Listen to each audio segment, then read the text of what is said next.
Oi, pessoal.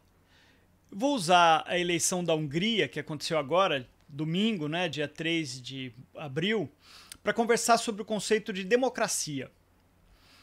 Tem duas perspectivas sobre democracia. A primeira é a da distinção seca entre democracia e autocracia, ou ditadura. Então, nessa perspectiva, né, que eu estou colocando aqui na lousa, tem uma... Ou a gente está vivendo numa democracia plena ou numa ditadura sanguinária. Não tem diferença, não tem um gradiente, não tem um espaço entre uma democracia quase ditadura e uma ditadura caminhando para a democracia. O que se faz hoje em dia, né, em ciência política, é exatamente abrir espaço para a gente dizer que uma democracia pode ter maior qualidade ou menor, certo? Uma democracia pode ser melhor ou pior, que é essa perspectiva do gradiente. Eu tenho uma coluna, não é, que eu escrevi há algum tempo que comenta exatamente isso e que eu coloquei o link aqui embaixo. Além da minha coluna, eu também coloco um texto de ciência política, não é, em que esses conceitos são discutidos com maior profundidade.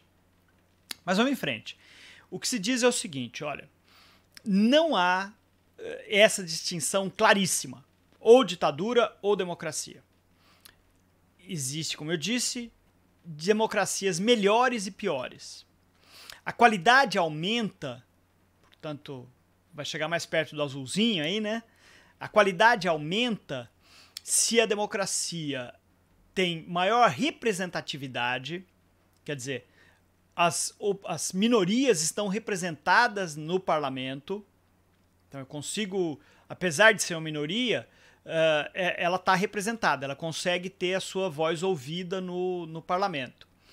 Além disso, tem participação, tem a possibilidade de participação do povo diretamente na democracia, na gestão pública.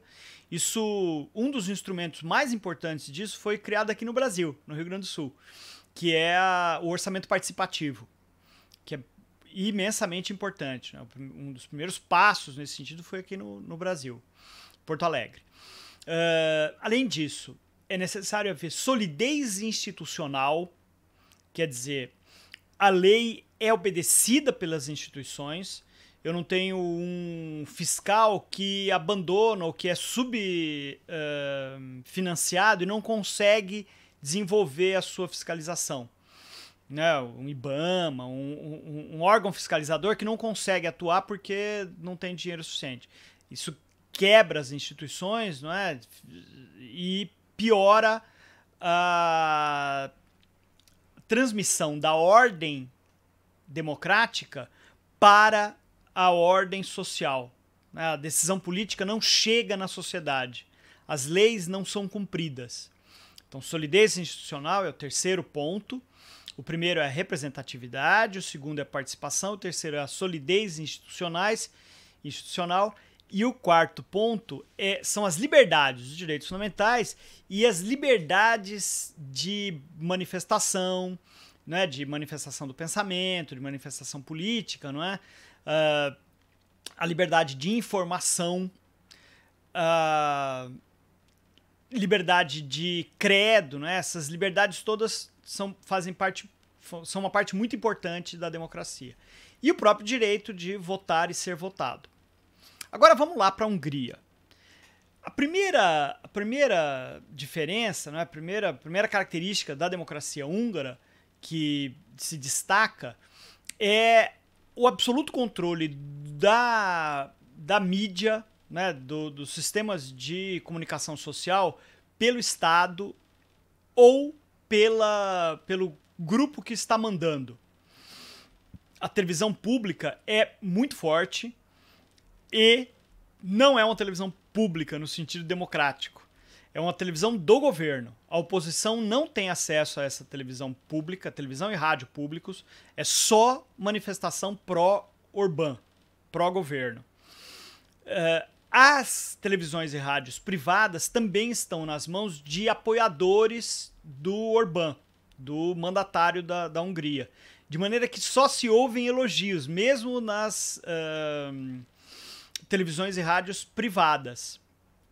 A oposição teve... A primeira vez que a oposição teve possibilidade de se manifestar foi há um mês da eleição, que teve 5 minutos para se manifestar. Então, ao passo que o Orbán teve 16 anos, né, falando para o povo que é a sua versão da verdade. Ele também manipula os livros escolares, né, que já foi dito que aqui no Brasil os livros escolares têm muita coisa escrita, né, e pouca figura. Lá, os livros escolares dizem apenas a versão do governo. A história é reescrita a partir dessa versão que interessa para o governo, e é isso que é ensinado nas escolas. Do outro lado, isso obviamente tem efeito na liberdade de manifestação, não é? Do outro lado, os dados eleitorais foram tornados secretos, significando que todos os dados de eleitor, todos os resultados, tudo isso das eleições passadas, que são importantes para a oposição poder, né, se basear em como fazer campanha, foram tornados secretos e só o governo tem acesso a esses dados eleitorais. Além disso, ele abriu a possibilidade de voto turístico. Quem mora ali perto pode vir e votar na Hungria, né, em outros países. Ou os húngaros de alguns países podem mandar o seu voto pelo correio, mas só de alguns países. Da Romênia, da Ucrânia, que são países simpáticos ao governo do Orbán. Da Inglaterra, de outros países da União Europeia, não se pode votar pelo correio. Só se pode votar húngaros, né, que moram nesses países, só podem votar indo até Londres ou indo até Paris. O que reduz, obviamente, a igualdade de direito de voto, não é? Os húngaros que moram em países mais simpáticos ao Orbán conseguem votar pelo correio, e os húngaros que moram em países menos simpáticos e, portanto, a população húngara que seria menos simpática ao Orbán não consegue fazer isso. Reduz a chance de voto. Além disso, o Orbán ainda fez um redesenho dos distritos, que em inglês é chamado de gerrymandering, que é exatamente essa possibilidade de eu desenhar os distritos, aumentando o poder de distritos mais simpáticos, distritos eleitorais, né, mais simpáticos ao governo, e reduzindo o poder dos distritos menos simpáticos. Seria o equivalente a aumentar, né, artificialmente o peso do Paraná e diminuir o peso da Bahia, ou do Pernambuco, né? Obviamente pensando no governo atual brasileiro, só para a gente ter um paralelo, né? Então, assim, o Orbán conseguiu, e por outras modificações na legislação eleitoral, o Orbán conseguiu isso aqui que vocês estão vendo no gráfico. O partido dele teve 53% dos votos e 67% dos resultados. Ele inflou o resultado que ele teve. Ele teve uma maioria, 53%, mas não tinha 2/3 para fazer emenda constitucional. Lá como cá, né, eu preciso ter um quórum qualificado para fazer emendas constitucionais. Lá são 2/3, que dá 66,666%. Ele conseguiu 67% e agora o partido dele consegue governar sozinho. Consegue fazer emenda constitucional sem conversar com a oposição. Além disso, ele colocou, junto com a eleição, ele colocou um referendo muito bem desenhado por ele, não é? Sobre direitos de LGBT, não é? Dos homossexuais. E daí o eleitor dava a opinião ali com perguntas as mais, né, tortas possíveis. O eleitor vai e se acostuma preenchendo o referendo a pensar daquela maneira e votar mais no Orbán. São vários os dispositivos que ele lançou mão, né, dos quais ele lançou mão, para poder construir essa vitória. Portanto, né, pelo conceito atual de democracia como gradiente, com maior ou menor qualidade, é bem claro que a Hungria tem uma democracia de péssima qualidade. Ainda não uma ditadura, não é? Não tem morte, tortura, perseguição política, cassação de direitos, né? Não é uma ditadura brutal, sanguinária, não é nem o regime que a gente teve aqui de 68 para frente, né? Foi uma ditadura óbvia. Mas já é uma democracia de muito baixa qualidade. Só queria, né, usar esses conceitos e, inclusive, fazer uma última observação. A Hungria faz parte da União Europeia.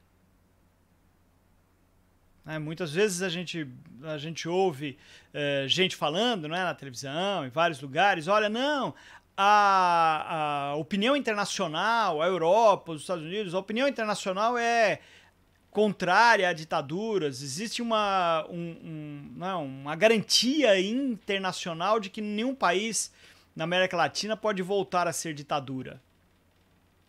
A Hungria fica dentro, no coração da União Europeia. E a Europa democrática está tolerando isso até agora. Feito? Muito legal a gente poder conversar então sobre esses conceitos. Como eu disse, os textos estão aqui embaixo e as referências, inclusive desses números todos. Muito obrigado.